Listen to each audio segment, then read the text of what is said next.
And head honcho, the CG, with all of the proof and a mission to guilt, decided that they will retain him. And this is exactly what males in the military kill themselves. A Marine's emotional moments after learning her abuser admitted guilt but will stay in the military. That video caught the attention of Defense Secretary Lloyd Austin, who called it disturbing and said that his staff will investigate. I take this issue of sexual assault very, very seriously, and I know that the service chiefs and the service secretaries do as well. And so the collection of the data is a first step. Some say it is part of a larger systemic problem in the U.S. military. A Pentagon report from last year shows sexual assault within the ranks rose by 3% in 2019. And then there's retaliation. According to the Department of Defense's own records, 64% of soldiers who report sexual assault say they are the victims of retaliation. And it is an issue that we've been following closely. And tonight, an exclusive update to an investigation that we first brought you here on NewsNation. Now, last month, we told you about Asia Graham. She's the Fort Bliss soldier who reported being sexually assaulted on base and then was later found dead in her barracks on New Year's Eve. Well, now officials at Fort Bliss tell NewsNation they have opened an investigation because of our story. NewsNation's investigative correspondent Rich McHugh is here tonight with the details and also some new information about the man charged in her assault. Rich. That's right, Marnie. Officials at Fort Bliss tell us that our story prompted them to begin what they call an Article 15-6 investigation, what's called a commander's inquiry. And in the weeks after our story aired, more women have come forward with their own allegations against the soldier charged in the sexual assault of Asia Graham. Nicole, tell me about Asia. What was she like? She was wonderful. She was kind, courageous. She loved family. Everybody that met her was impacted by her. If you were loved by Asia, you experienced a special love. 19-year-old Asia Graham followed in her late father's footsteps and enrolled in the Army. She was a super soldier. She was proud to be a soldier. But within her first month after arriving at Fort Bliss, on December 30th, 2019, Asia was sexually assaulted by another soldier, Christian Alvarado. According to his military charge sheet, she was unconscious at the time. Asia was found dead in her barracks on New Year's Eve, a year to the day after she was assaulted. Officials at Fort Bliss say her cause of death is still under investigation, and that in June she had reported being sexually assaulted. But in a letter Asia wrote to her mother just 3 days before she died, she explained in painful detail when she reported it to her commanding officer and what she endured. I reported it in February. I told my NCO sergeant. All they cared about, the Army doctrine and cover up themselves. I was really asking for help. He lived right down the hallway from me, so getting out of my room every day, knowing I might have to see him and speak, I got an apartment. They made me move back on post and restricted me to my company area. And I've been asking for help, and my rapist still gets to walk around in the unit, and it's so crazy because it's really feeling like I'm never going to get my peace. I want to be heard, and they are not hearing me. Many details in her letter contradict what the Army is saying about her assault and their response to her. Asia's family says the Army told her to shut up about it and accuses the Army of a cover-up. Shut up, quit talking about it. You keep talking about it, that's why you keep feeling about it. So just shut up about it, keep it moving, be quiet. They told her to shut up. Yes, shut up about keep it moving, and all they wanted to care about was her saying that she's fine. Asia Graham was a victim of a predator, and she was also a victim of a broken system that did not take care of her. Through that, Asia Graham ended up dying. Retired Colonel Wes Martin has been focused on the issue of sexual assault in the military since the 1990s. He has met with Asia's family and vowed to help them navigate this. You say broken system. What should have happened? After it was discovered that she had been sexually assaulted while she was inebriated and passed out, she told 2 sergeants and a lieutenant. At that time, they had the responsibility in February 2020 to report it. To their seniors, they did not. Now Fort Bliss officials, in an email to NewsNation, say The information you relayed in your broadcast piece was very important to us. The commanding general has initiated a commander's inquiry to discover the facts of what you presented. The claim Private First Class Graham did not receive assistance in February, if reported, is a failure to that soldier. If Private First Class Graham was treated this way, that is not the behavior we expect of our leaders in the U.S. Army. It is a violation of Army regulations and command policy. After our story aired, Fort Bliss officials told us that they've opened a 15-6 investigation. What is that? That is a commander's inquiry. The commander ordered a subordinate officer, senior to the officers responsible, to investigate the situation. But there's a problem with that. The Criminal Investigation Command is already doing an investigation. We don't need two investigations, especially one by a non-professional, stomping through the same real estate and perhaps contaminating the evidence.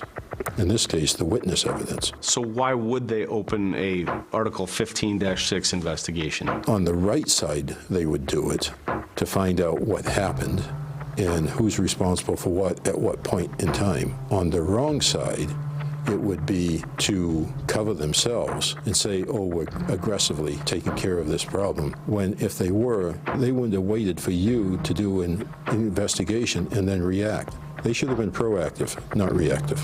So it sounds like you're saying this is part of them trying to cover their tracks? That's putting it politely. The military said at Fort Bliss say they offered her a voluntary transfer, yet she declined. I would like to see that in writing, because right now, again, we're dealing with a command that is reverse engineering their explanations as to what happened. She should have been given an immediate transfer, if nothing else, to another command on base. All it takes is for a sergeant major to pick up a phone and call a friend. She moved off base to get away from her alleged predator. And then she was ordered back on base and given the counseling and then restricted to quarters. When it was realized that Alvarado, the alleged predator, was a problem, he was moved from his unit to the headquarters unit, the same unit in which Asia was assigned. And he was housed 2 doors down across the hallway from her. The soldier charged with her assault, Christian Alvarado, is facing court-martial in May, and he's formally charged with 2 other sexual assaults last year. He was also arrested by El Paso police in March for firing an AR-15 assault rifle within city limits. And since our report aired, a number of other women have come forward to us with their own allegations against Alvarado. It started when I was 13, and there was just a lot of harassment. He was about, I want to say 16. I was really good friends with his sister. He would try to touch me inappropriately. Caitlin Richards was neighbors with Christian Alvarado in Mesa, Arizona. She was friends with his younger sister. One night, she says she slept over and woke up in shock. I found him in the room, and he was touching me underneath my clothes. And you woke up, and he had his hand under your clothes. Yeah. And I slapped him in the face for it, because who does that when somebody's sleeping? And like in your little sister's room.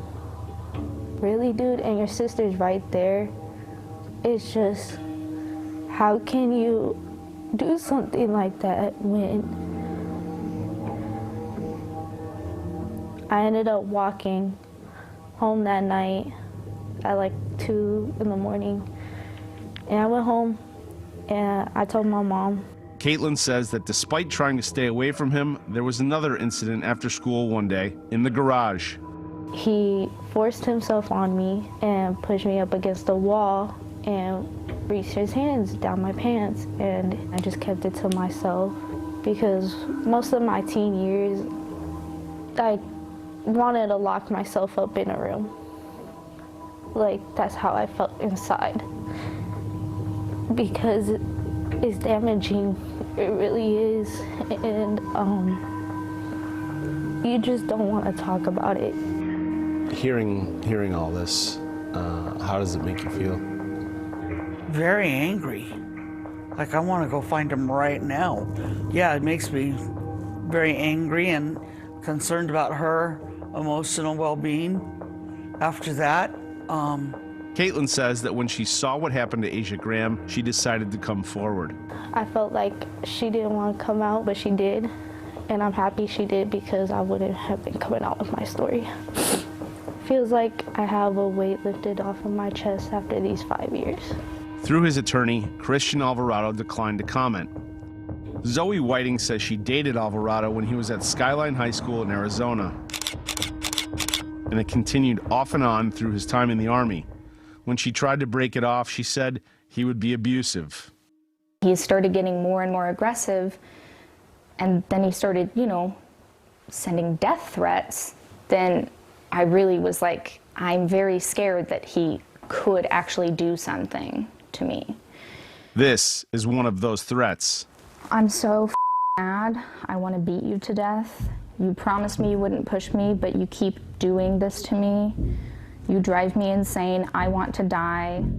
I love you, but you want to believe what she says I've done. Be with me or die. Don't make me the man I don't want to be. I'm scared to let him out. Please don't make me do this. Oh my I swear to God, I'm going to murder you. I'm gonna do it. Where are you? Where are you? Where are you? I want to end you in person. If you can't be my girlfriend, no one can have you. I'm willing to risk my future. Whiting says that after one such incident, when he was home from the military, Alvarado sexually assaulted her. I said, I just want to be alone right now. Please, can you just go home? And he was like, no, we're gonna figure this out. And then he got on top of me, and he weighed significantly more than I did, and he just used all of his body weight and pinned me down. And I was telling him, no, get off of me, I want to be alone, stop. And then he proceeded to use one hand to hold me down and the other to take off my pants. And then he took his pants off and then proceeded to sexually assault me.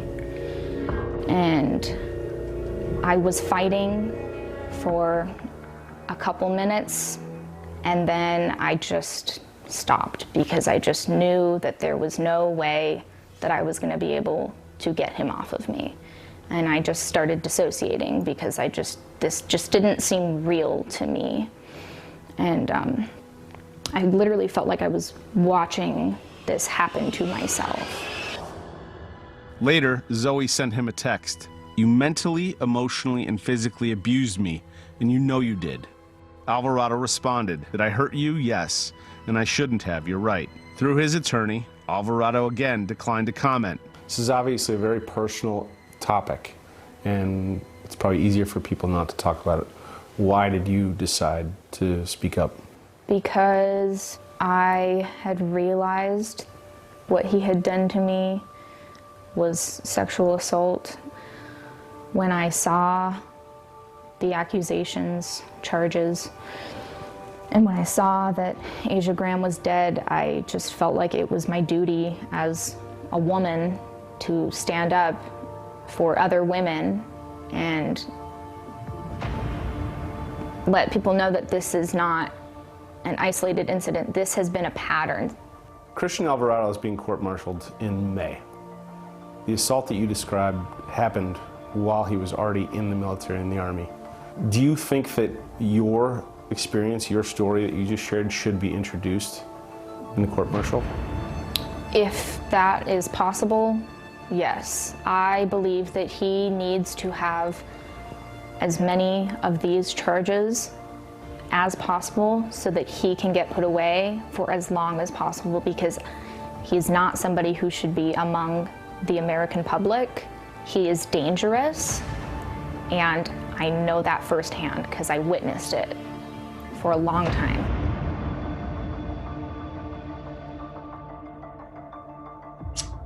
Now, Zoe Whiting says she fears for her safety and says she has requested an order of protection from local authorities. Alvarado's court-martial begins in May. Until then, the Army says he is not confined and presumed innocent until proven guilty. Fort Bliss officials tell us they will finish their commander's investigation sometime in March, but for now, a lot of questions remain. Back to you guys. Rich, thank you. We'll be right back.